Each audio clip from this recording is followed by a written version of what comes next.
business ownership experience, and he's here to share insights to shortcut your leadership development.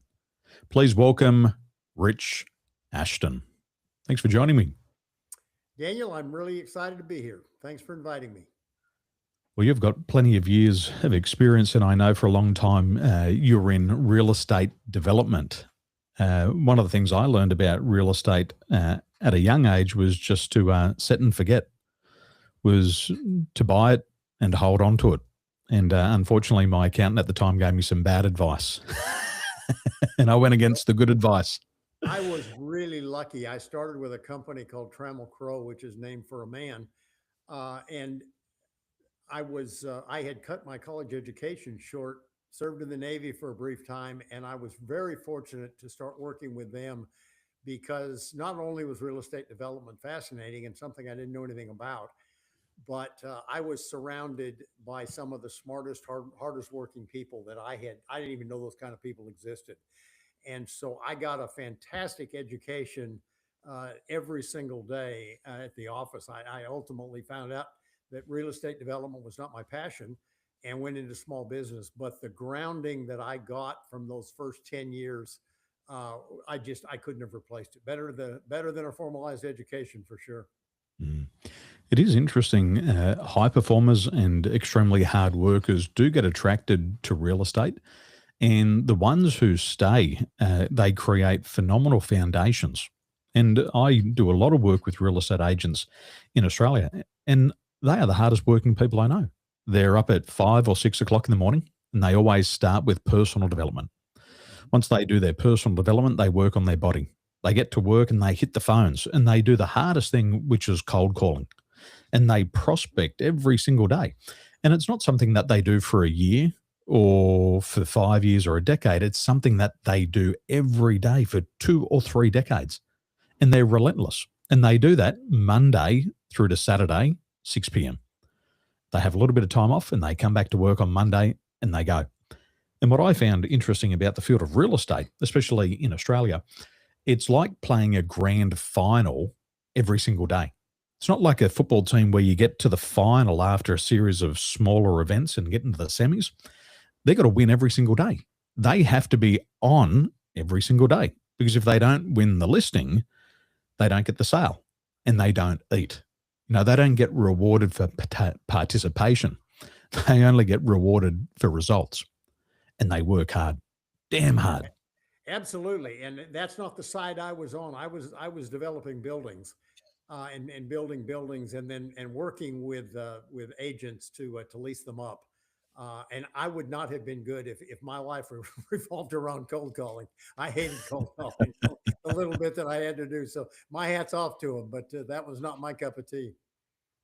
With the cold calling, what I learned when I was in real estate was my leader said to me, he said, Daniel, for you to get into sales and be successful, you have to fill up your pipeline. And what that means is that 6 or 12 months from now, when you get into sales, you want to have your own leads coming through directly to you. But you've got to start to farm. You've got to start to plant the seeds. And eventually they'll sprout and they'll come through as your listings and sales. And when you do that, you'll get the lion's share. You'll get the major portion of the commission. But if you rely on office leads, you're going to get a significant reduction in your commission, but you might be waiting around for months because these leads have to be distributed through everybody else and the other team members, just to be fair. So he said to me, he said, your goal is to pick up the phone 500 times a week. You got to pick it up 500 times.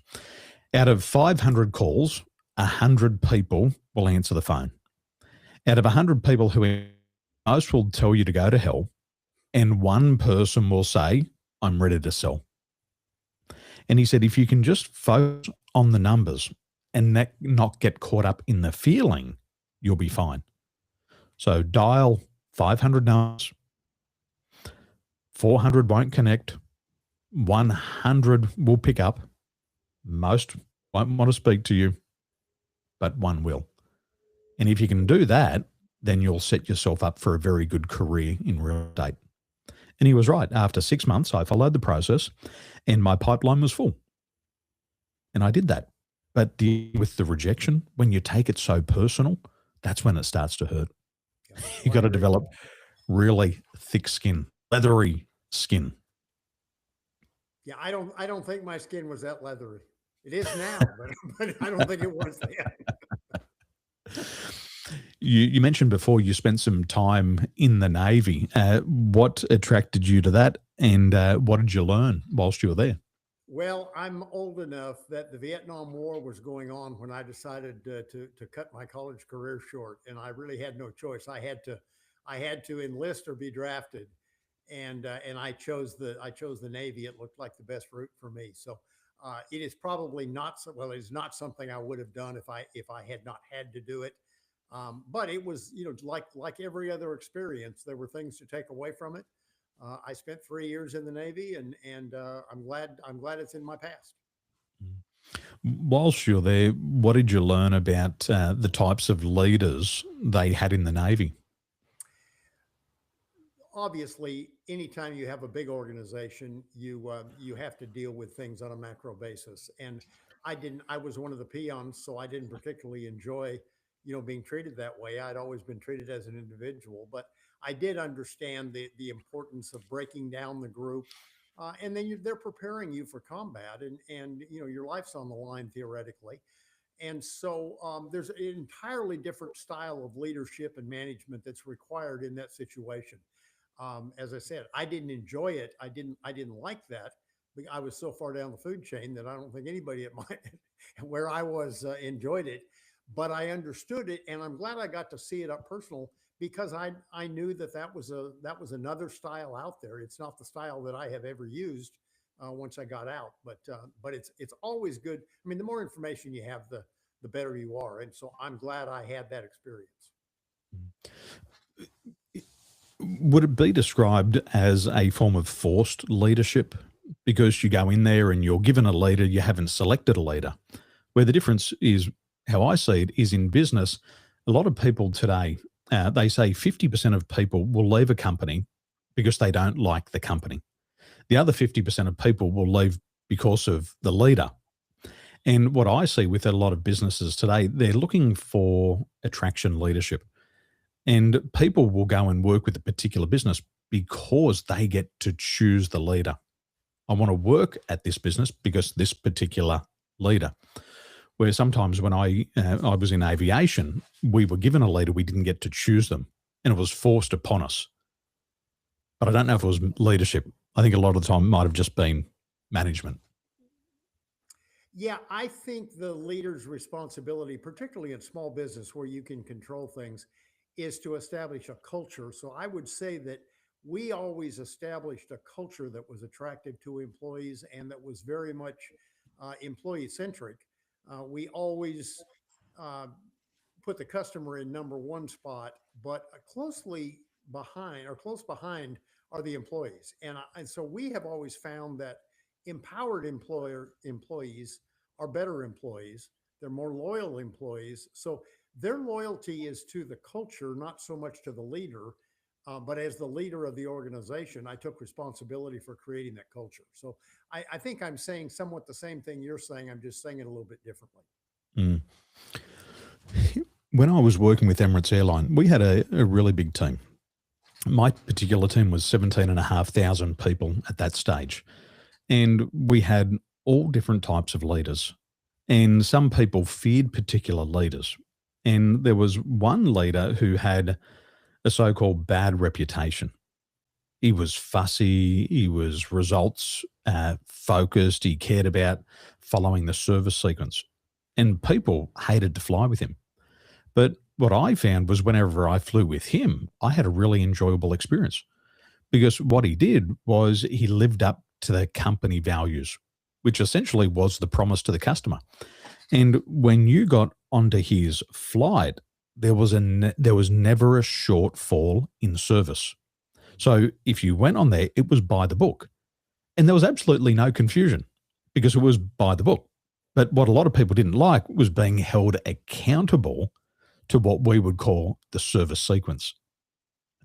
And I Yeah, really enjoyed his leadership. It was fantastic. Well, I think that's interesting, and I think I would have enjoyed that as well because ultimately, in our businesses, service is the ultimate product, and we do have we do have rules and we do have standards, and we don't tolerate falling below those standards. So I can identify with that kind of leadership 100%.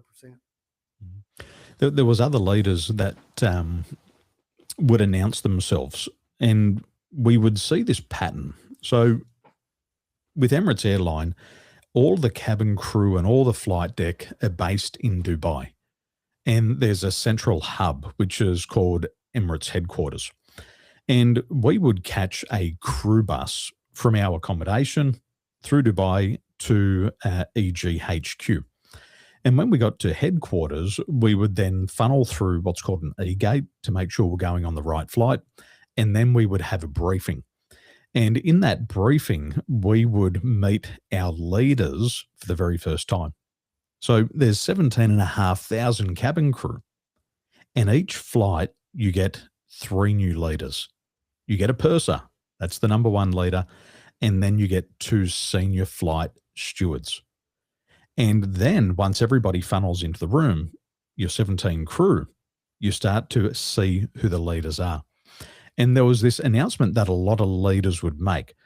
They would say, my name's John, and I'm the easiest leader that you've ever worked with. I'm going to adjust the service sequence to suit the crew, not the customer. And if anything goes wrong, I'm going to back you 100%. And as soon as that statement was made, everybody rolled their eyes. Their eyes rolled into the back of their head because they knew that this leader was the one who was going to feed them to the wolves. It was the leader when shit hit the fan, they were going to throw them under the bus. And it was this wild announcement, and it spread like a meme, like wildfire. And you always knew who they were. And true to their word, they'd do the opposite thing on the flight. Yeah, yeah. And it was. I'm surprised an organization known for service like Emirates Air that they would have tolerated that. Well, at that stage, performance was measured by your sick days and your attendance record. And this is one of the big problems is when a business scales and they don't coach and lead their team members correctly. So with Emirates Airline, you would have a service sequence, you would have KPIs to achieve. And one of the KPIs of leaders at that stage was we had to provide developmental feedback to the cabin crew. And if we didn't provide developmental feedback, then we would get a mark on our record. So the problem was we would be given a particular crew to identify. They would come on the flight and they could do everything perfectly. They could have their grooming up to Emirates standards. They could follow the service sequence. They could get compliments from the customer. But if we didn't give them an area of development, we might lose a point on our record. So it created a lot of problems at that stage. And then eventually people were promoted not on performance, but on attendance. And that created problems as the business scaled. A lot of leaders who looked good on paper were never good on the flight deck. And that was a major problem. Have they changed it today? That was 14 years ago for me, hopefully. Well, that's interesting. I wouldn't have guessed that anybody ever would have judged employees solely on attendance.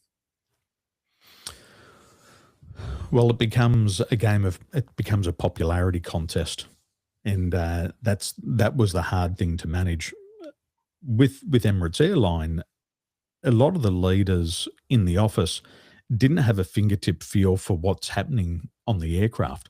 At that stage, we had more than 100 different destinations around the world, and it was mathematically and physically impossible to have the management on the aircraft watching the crew. We could have our leaders, but they were almost siloed within the business.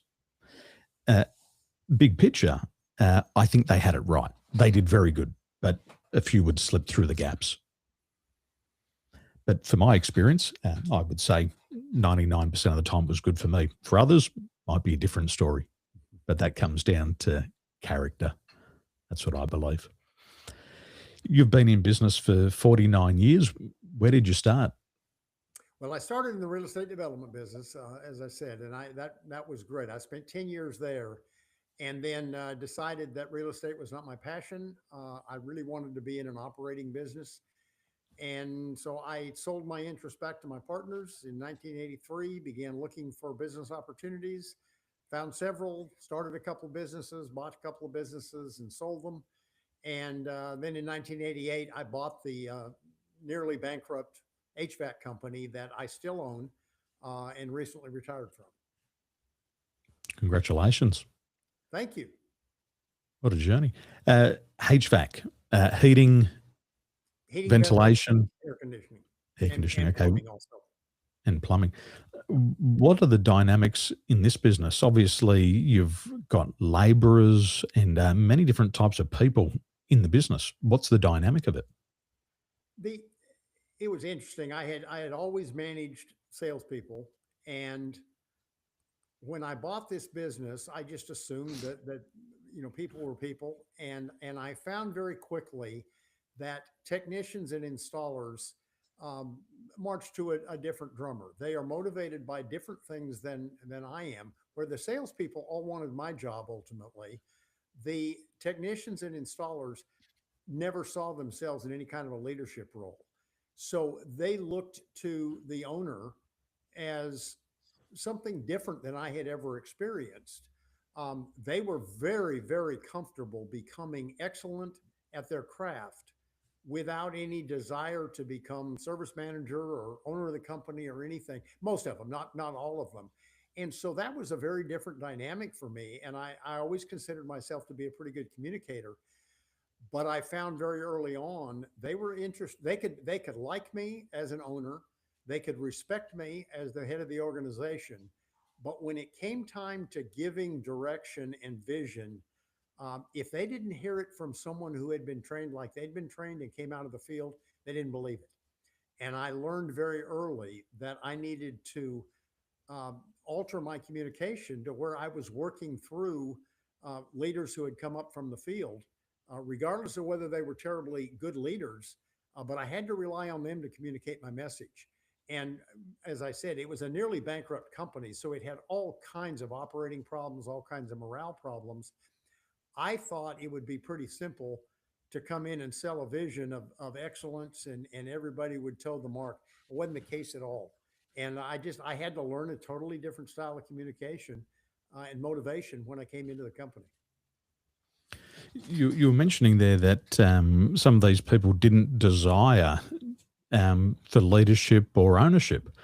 And some people would be quite shocked about that, but that's a major reality of the world. Not everybody wants that pressure to be a leader, and it also doesn't guarantee financial success because, as you're mentioning here, the business was almost bankrupt.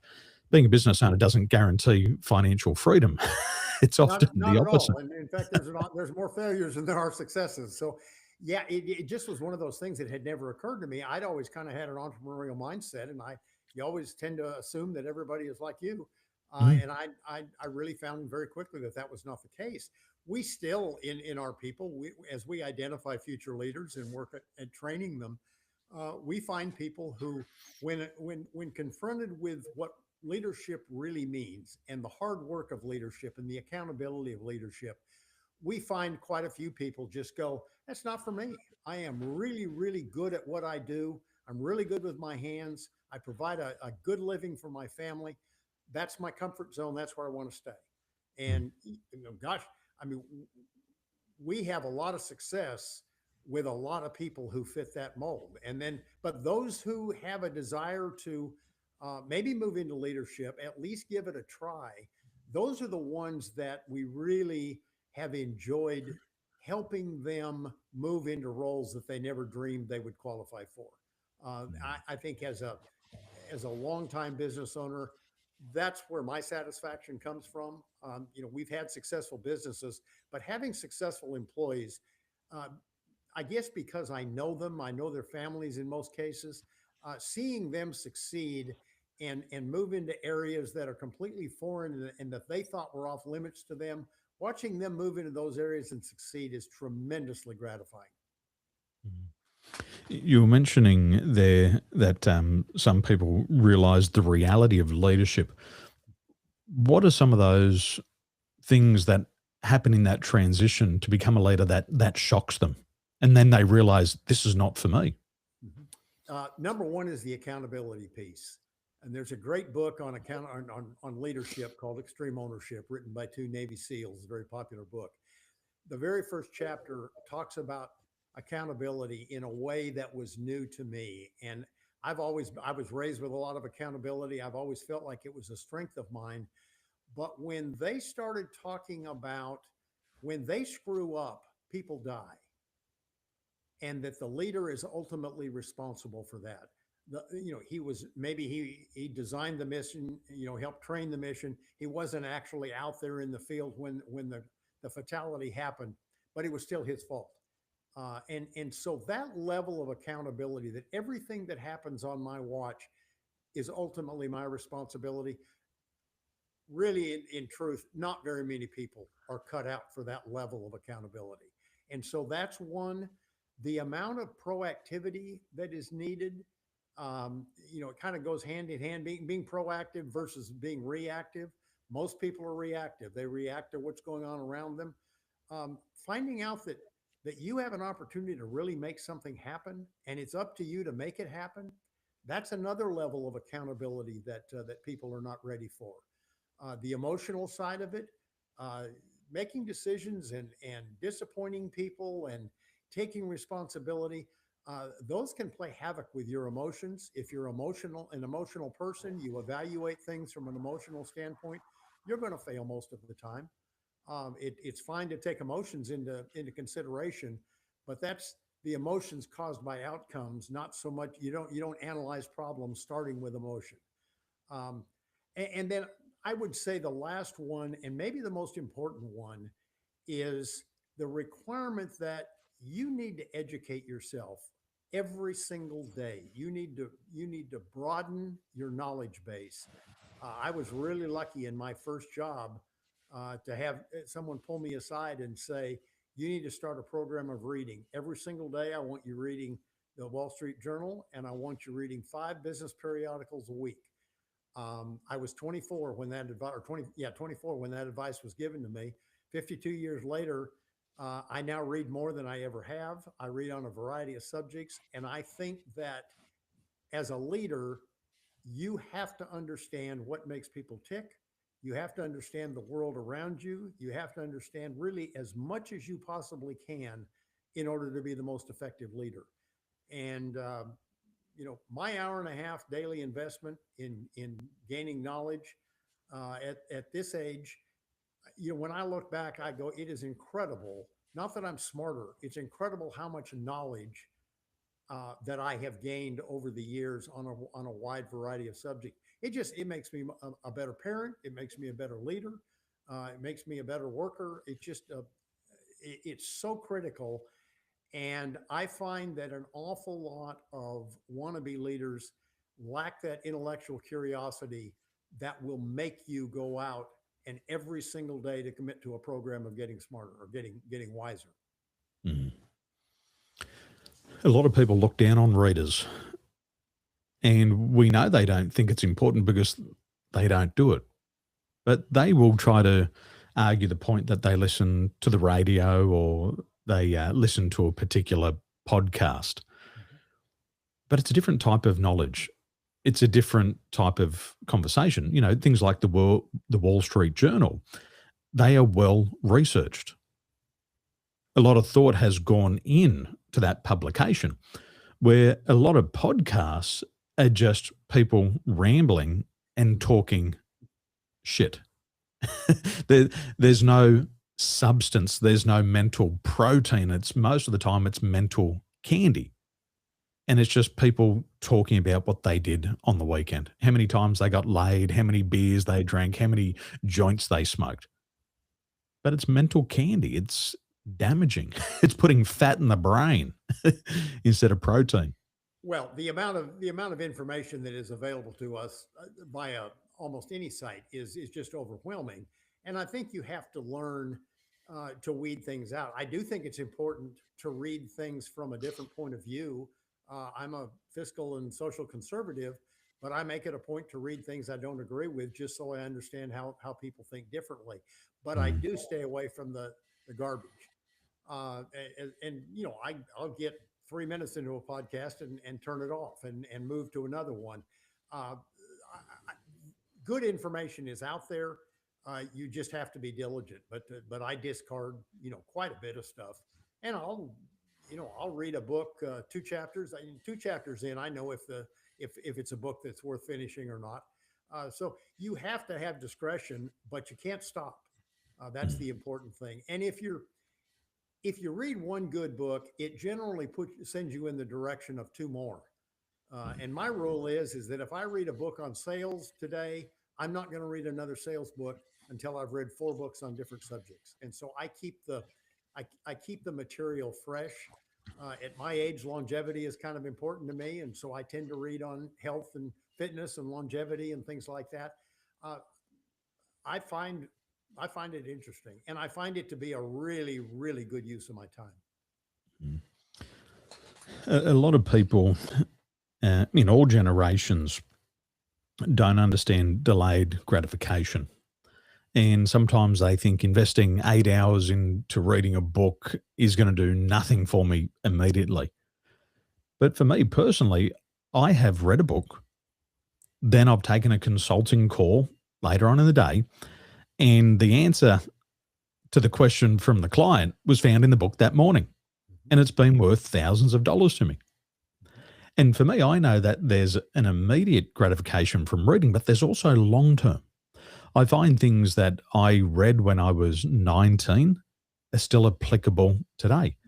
And Exactly. people will ask me questions about leadership and employment and hiring, and I've already got the answer, but it's just been laying there dormant for many years. The information goes in and it sticks. And that's what I've found.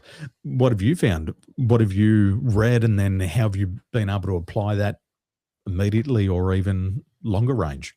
Yeah, I completely agree that I've had that experience. I'm going to talk a little bit about the book that I wrote because it plays right into that, and that is it's a series. It's directed, number one, it's directed at small business. Most leadership books are directed at big business. Mine is directed at in very short chapters, 35 separate leadership principles for small business and for leaders that haven't had formalized training, so that they can digest something this morning, a 2.5 page chapter, and I can guarantee you that if you're paying attention, you can use it that same day. And so, just like you talked about pulling things out, when I was doing the leadership course that the book came out of, um, I did just what you're talking about. I was able to dredge up information from years earlier or from this book that I'd read years earlier and bring it into our training course as a principle or as an analogy, as an example, an anecdote that explained a principle. And I was really surprised at how much of that knowledge I had at my fingertips. I just had to start thinking about it and say, what would illustrate this? Oh gosh, I don't even know where I heard this story, but I remember this story that I heard years ago, and it illustrates my principle perfectly. And so I know exactly what you're talking about. I've lived that. A lot of our audience, they're building a business and they've hit the founder's trap. They've been the technician. They're doing all the hard work and now they've got to employ people and they've got to activate a different part of their brain Mhm. that they've never used before. The principles in your book, what's one principle that they could leverage to help them start to build a winning team? Well, it's hard to narrow it down to one, I think, but I guess because I'm such a believer in company culture, and it's so important in a small business to have a unique culture and to know what you stand for. There's a book by Simon Sinek called "Start with Why" that if someone doesn't know exactly why they're doing what they're doing, it's good to read that book, and by the end of it, you'll know how to focus on why you're in business and what you're doing. That's really fundamental to every business. We use that concept. Uh, our concept is that we provide exceptional, not just good, but exceptional customer service through empowerment and support of our employees. So every decision we make in our company is run through the filter.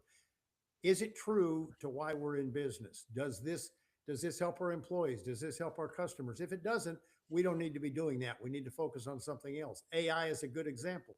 We use AI in our company, but we don't use customer facing AI because Mm. customer facing AI is not as good as we are yet at dealing with our customers. It will be one day, my guess is, but it isn't now. So if AI will just make us more profitable, but cause us to lose customers in the long run, well, then we shouldn't be using it, and we don't, on the front lines of our company. So knowing who you are, why you're in business is pretty fundamental. So if I had to pick one, maybe I'll pick that one. Well, I'm already swearing at the AI. When I go to a business and they send me AI customer service, all the expletives come out on the keyboard. "Arrgh, I just want a human." Absolutely, I absolutely. think we saw that revolution years ago in Australia with the introduction of outsourcing. Australian jobs were outsourced to different parts of the world, and then Australian customers got pissed off. They said, "This is an Australian company. We should be hiring locally. Why am I on a call center overseas?" And I've seen this come back around full circle after 20 years with AI. Customers say, "I'm paying for a service, I'm paying for a premium, you're making ridiculous profits, and now you're asking me to speak to a computer?" Like for the little stuff, it's not bad. But when you really need a human, they should be there ready to go, especially if you want to charge a premium. You've got to have that human component because emotions can't be expressed through the keyboard unless you're good with emojis, Yeah, but they're tough.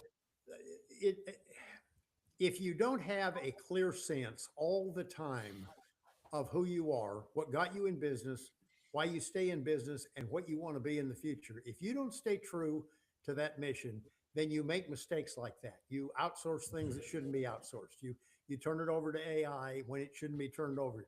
You use a phone tree instead of a person, and you take your customer and you immediately build in a little bit of irritation. Well, when you're Mm. marketing and you say, we're going to provide exceptional customer service, and within the first 3 minutes of interaction with you, they've received anything but exceptional service, that's just disingenuous, and it's a recipe for disaster. Not a lot of time, is it? It's that what we used to say in real estate was you never had a second chance at making a first impression. And Correct. that first impression in real estate was 4 seconds. The customer looks at you, they look at what you're wearing, they look at how you're wearing it, they're looking at the car that you pull up in. Have you washed it? Is it clean? And they've already made the decision about whether they're going to do business with you or not before you walk in the door. Yeah. And if they made the decision they're not going to do with you, they'll be polite and they'll listen to your sales speech and they'll let you go through your 60 and 90-minute presentation and they will give you your world's favorite objection. I need to think about it. I need to talk to my partner. Maybe we're not in the market right now. And you know it. You hear it all and you can't overcome it because it's no longer an objection, it's a condition. And it came back to that first impression. Yeah. 4 seconds, 3 minutes. I agree. It's wild. Rich, where can our audience learn more about your new book? The book is called Growing Your Own. The website is growingyourown.net, not .com, .net. And I love to interact with people directly. If you want to email me, I'm Rich, RICH, at growingyourown.net. I'm on LinkedIn. I don't do much other social media, but I'd be happy to be followed on LinkedIn. Rich, thanks for your time. Thanks very much for having me. I appreciate it. Thank you so much.